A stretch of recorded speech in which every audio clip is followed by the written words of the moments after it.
Welcome all to this new series of understanding pointers in C. After going through this series, I am pretty sure that you will never find this pointers concept ever again difficult.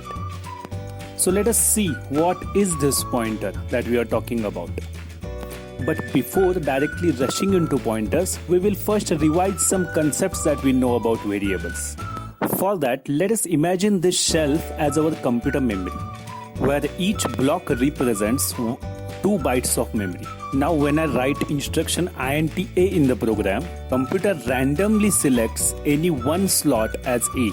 Now when I write instruction A is equal to 10, it will put that 10 value in that slot. So this is all that we know that happens when I declare a variable or assigns a value to a particular variable.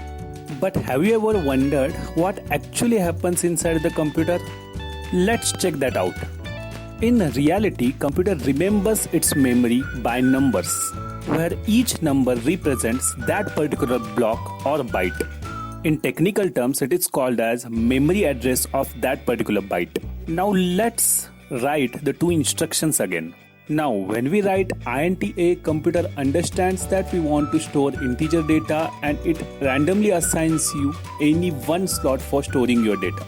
Now when you write A is equal to 10, it remembers 1001 address and it stores your data. So as you can see, there are 2 ways we can locate our value 10.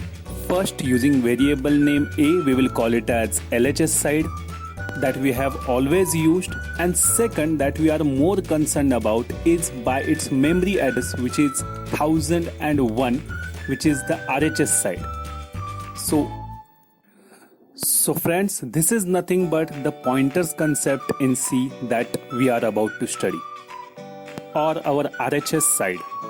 So basically, pointers in the simplest of the language is nothing but accessing the memory using its memory address. In other words, accessing value 10 by address 1001. So as we have gotten familiar with the pointers concept, how can we use that? For that, tune into second part. But before that, don't forget to subscribe the video.